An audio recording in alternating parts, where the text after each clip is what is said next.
Hello YouTube, HGV Trucker here. Currently in Didcot. I've been out since about 9 o'clock. It's now just gone about 10 past 12. I've been to Marlborough, and I went from Marlborough to Didcot. Now I'm on my way to Abingdon. This is the first kind of vlogging video I've done. The other two I did were just dash cam videos because my vlogging camera hadn't turned up yet. I probably will do some more dash cam videos when there's something interesting, but the main bulk of the channel will probably be stuff like this.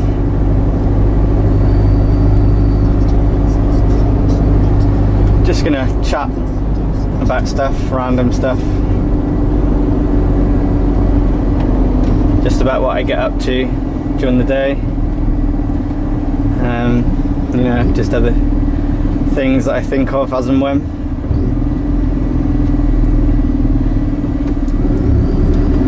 I'm currently driving an Iveco Eurocargo.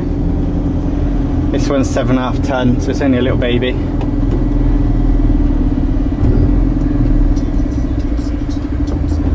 But this is probably going to be my main vehicle. We do have other vehicles in the company, but I don't tend to drive them all that often. And we've also got a 3.5 ton van, which I drive sometimes. But we've just taken delivery of this one. Got it last week. So I'll be in this most of the time. So I don't mind actually, it's quite nice to drive. It's pretty nippy. Obviously I'm on tacho, but I can go a little bit faster than the other bigger trucks we've got, which is always nice. I had a moment of doubt earlier. I was driving down a dual carriageway and I spotted a camera van down in one of the laybys, and I was doing about 55, and I just had about 10 seconds of doubting myself. I was sure that the speed limit for me is 60, which it is, although I'm limited to 56. But because I've last week I was driving the bigger vehicles, the 18 tonners, and obviously they're limited to, well, they're limited to 56 as well, but they're the speed limit for them is 50 on a dual carriageway. So there's just that little 10 seconds of butterflies in the stomach thinking, oh god. But now I should be okay because it's 60 for me, so I definitely wasn't doing 60.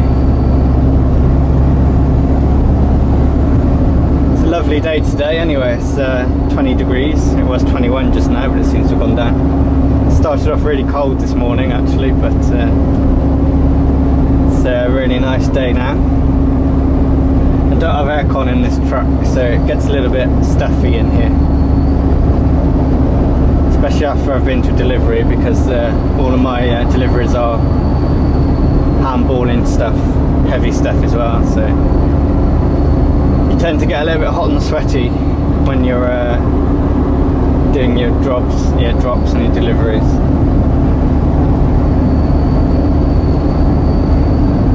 Hopefully today shouldn't be such a busy day. So I'm going to Abingdon now. Then after that I got one in Swindon. And then after that, that might be it. I've got to check my worksheet and see if I can fit any more in. I've got a couple pretty local to our yard I might be able to do, but I'll see what's what after I've done Swindon. This is actually my second attempt at this video. I got the camera on Friday, took it out, had a quick read of the instructions, set it up, put it on, did a whole day's worth of filming, got home, put them on the computer, and there was no audio. And what I'd done is the day before I was just looking at some other YouTube videos of this camera that I've got, another one similar to it,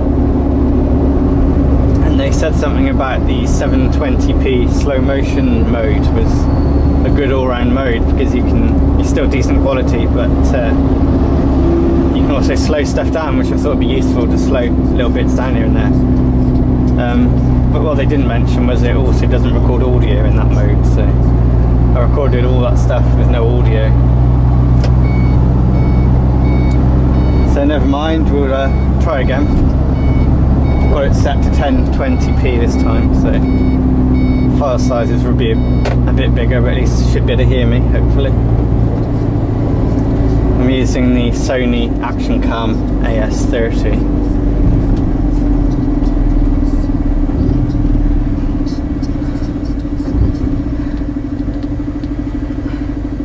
Now you may notice I said I'm going to Abingdon, but I'm actually turning the opposite way.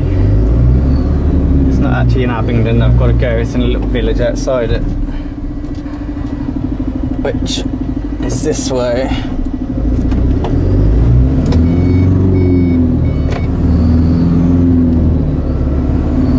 Thankfully I don't actually have to drive through the middle of Abingdon, because that can be a bit of a nightmare sometimes.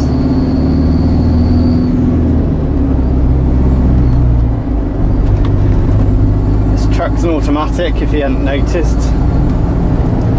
Still getting used to it, to be honest. My car's an automatic, but it's obviously completely different because that's got a torque converter and it's sort of designed to be automatic. But these are they're manual gearboxes, but with like an actuator pack bolted onto the side that physically changes gear for you. Sometimes it can be a little bit jerky. And it's not the cleverest system in the world, so it doesn't always really sort of understand what you're trying to do. I can switch it into semi-manual mode, and you can use the lever down here to change gear, which I tend to do when I'm going up a hill or sometimes down a hill. If you're in like stop-start traffic up a hill, it's constantly trying to change gear and it's no good, so you switch it into semi-auto and you can just keep it in a gear with that stalk, and then it's a lot smoother. Also, before we got the truck, I was reading up on them because I'd never driven a Eurocargo before, a modern one anyway. Other trucks are Eurocargos, but they're quite a bit older than this. This is a 09 plate, and I was reading that the retarder, the engine brake, was optional on this engine.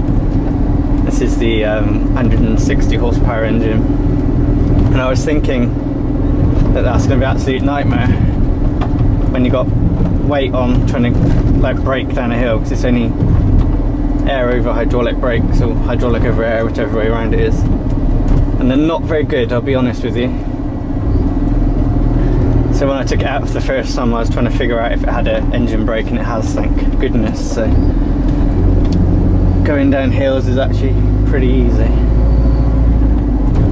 It's got two engine brake modes actually. It's got one where it kind of it's on the foot brake, so every time you press the foot brake it kicks in, or it's got like a full-time one, so it's quite handy having it on the foot brake. I certainly needed it the other day. If you watched my last dashcam video, I was behind a old woman in a Toyota, I think it was, going around some wiggly lanes in the Forest of Dean, and she was a little bit cautious, to say the least. Kept slamming on the anchors every time she came to a slight corner, doing about 5 miles an hour. So I had the engine brake working overtime. And one thing I do not like about this lorry is the wing mirrors stick out absolute miles, especially on that side. You're constantly driving in the hedges, and I guess the spring on the mirror is not very strong, because even the slightest knock pushes them right in. So obviously you've got to pull over and straighten your mirrors out again. I had to do it 3 times the other day. It's a little bit annoying. I don't know why they made them stick out so far. There's no need for it, but it is what it is. On the other Ivecos we've got the old style metal bars on them, and they used to have great big massive ones that stick out, but we actually bought some smaller ones that weren't quite so wide and replaced some of those. It's a lot nicer. They sit pretty much right up against the cab. You can still see just as much, so I don't know why they've got them sticking out like that. Bit of a pain.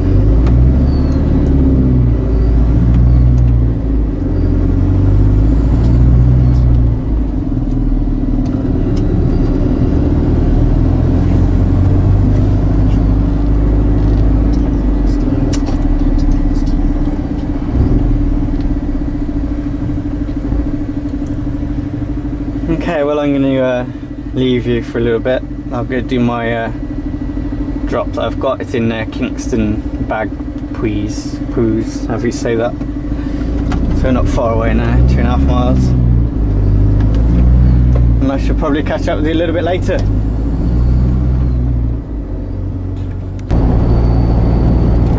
Okay, so that's my job in Abingdon, just outside Abingdon done. Nice and easy. On my way to South Marston in Swindon now. Should be another reasonably easy one.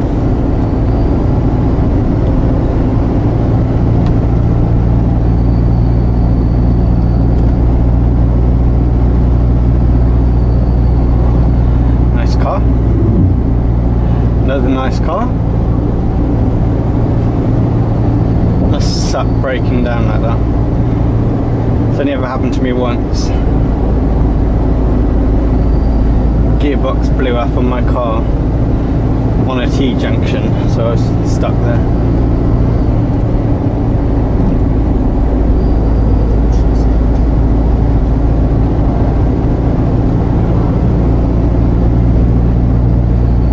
I was going to talk to you about this Satnav I've got. It's a 7-inch one. It's actually one of those kind of cheapy ones you see on eBay, kind of Chinese thing. It's running Windows Mobile CE6, I think it is, and the navigation program is iGo Primo. I only paid 45 quid for it because it was second hand, just to try it out really, because the other Satnav I've got is a Garmin, which has been fine. I've had it probably a year or so. It's been absolutely fine.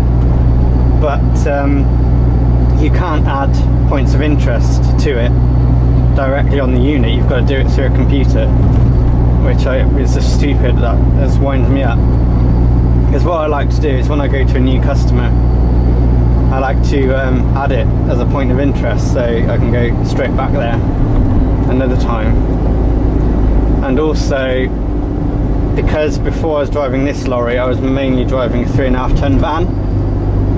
So a lot of things didn't really apply to me, like weight limits and bridges and stuff like that, and width restrictions. I never really came across any that were a problem. There's only one or two that I already knew about that I couldn't do. So of course I've been driving that van for a long time, 14 years or something. Well, not that van, but vans like it, for 14 years. So there's routes that I go that I've got in my head, shortcuts and things like that that I do to go places, and I do it without thinking. And of course now I'm in this. This is 10'9".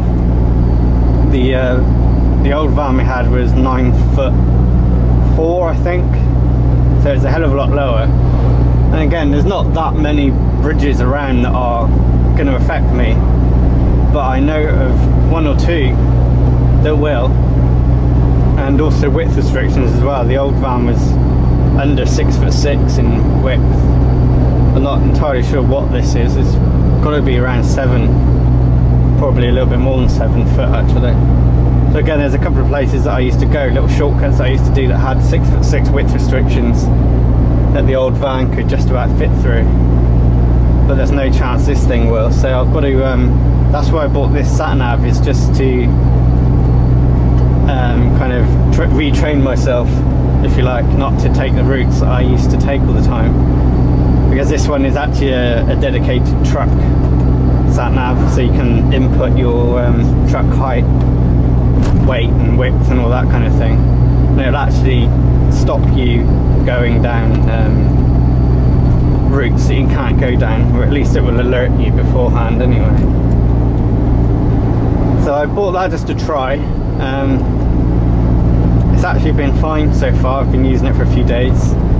It did lock up once or twice last week when I tried to turn it off, but actually running in use it's been absolutely fine. However, I still haven't figured out how to put points of interest on there. I can do favourites, which is fine, but favourites tend to have a limit of how many you can put on, and I've got a lot of customers, over 3,000 customers, so ideally I'd like them all on the Satnav, so I can just search them by name and then I can just go straight there. So what I've done, I've actually ordered the TomTom Pro 5150 to try. I've read loads and loads and loads of reviews about it, and some of them are saying it's the best thing ever, some of them are saying it's the worst thing ever, and I actually vowed a few years ago never to buy a TomTom Satnav ever again, because I had so many problems, not only with the Satnavs themselves but with their customer service, or lack of, should I say, that I actually told them on the phone that I'd never buy one of their products again, because it was shocking what they did.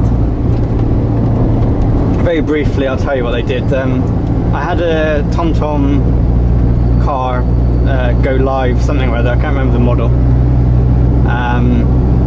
It wasn't one that had free map updates, so I wanted to update the map because the map was getting quite old.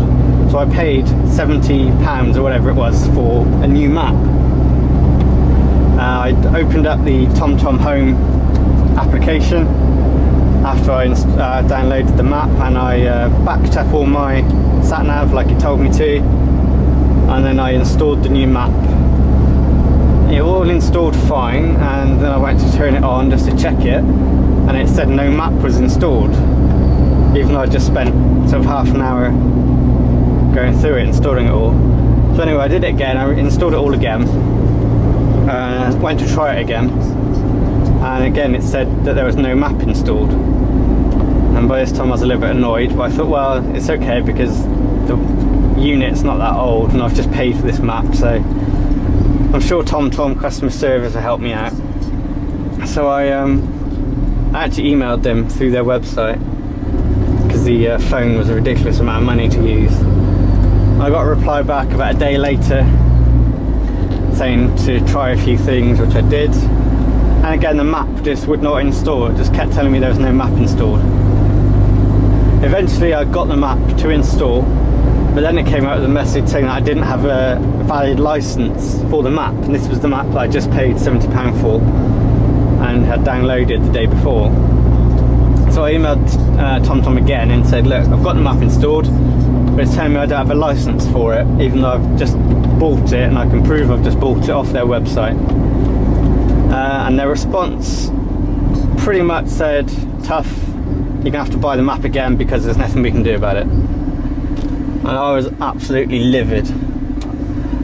So I paid 300 odd quid for the device. I just paid 70 quid to download a map, which didn't work. And now they're telling me that I've got to pay another 70 quid to download the map again.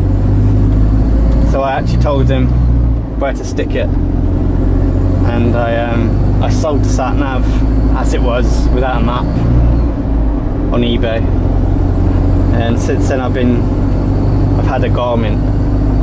I've had no problems with the Garmin at all. Like I said, it's just the point of interest, and you can't very easily get weight limits and bridge heights and that kind of thing on there without using the PC program to do it all, and I just can't be bothered with that. So I'm going back on my word. Hopefully they won't bite me in the ass, but if this TomTom Satnav turns out to be a load of crap, then I'll send it back, because I bought it on Amazon, so I can pretty much got a year to send it back if I'm not happy with it. I'm going to keep this one I've got now as well as a backup. It's not worth selling it really. And I'll probably do like a comparison video or something like that with them running side by side, and see which one performs best.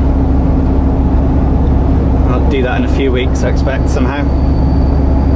I did look at the Snooper Satnavs, but the interface looked really basic. They're quite a lot of money for what you get. And I mean, the TomTom was almost 300 quid, but the Snooper ones, some of them are 300, 400 quid. So yeah, we'll see how we get on with the TomTom. I'll do a couple of videos on it and how it routes you and how easy it is to use, because there's actually very few videos on YouTube of the TomTom, I noticed, because I was trying to find some myself. And there's a bloke in the middle of the road.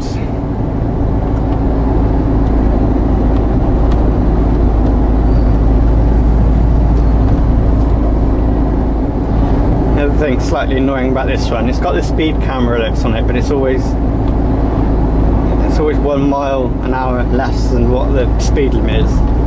It says 39 on the now. Obviously the speed limit along here for a proper track is 40. Why it says 39, I have absolutely no idea. It's kind of bugging me. Okay, well, I'm going to love you and leave you. Go do this drop in Swindon, and then I will probably do one last little clip once I'm on my way from Swindon. I don't want this video to be too long as the first one, I don't want you to get bored. I've probably rambled on enough already, so I will catch up with you soon. Okay, so I've done my drop in Swindon, heading home now. My fuel gauge is just going into the red. It's the first time that I've had to fill this one up. Well, we filled it up, but it still had half a tank in it when we got it. So I filled it up there, and it's done 418 miles so far. It's just starting to go into the red now. I've still got about another 25 miles to go, so hopefully the red area is more than 25 miles worth of fuel, because I don't want to have to fill up at a fueling station. I want to fill up when I get back to the yard, otherwise I've got to pay for it. So crossing my fingers that the fuel gauge on this truck is pretty accurate, and that it's not actually empty when it first goes into the red. There's nothing worse than running out of fuel. I think I've only ever actually properly run out of fuel once in the old van, and really embarrassingly it was right outside a petrol station. I thought I had enough to get back to the yard. I was only about 2 miles away from the yard, and the fuel light had been on a little while, but I knew on that van when the fuel light came on, usually you still had about 15 miles left, but for some reason on that occasion it just conked out, and I was literally outside the entrance to a petrol station. So I had to sheepishly walk into the petrol station and buy a 5 litre petrol can or diesel can and fill it up, and then try and fill the van up. And I had to do that about 3 times to get enough fuel in there to start the van, which was a little bit embarrassing.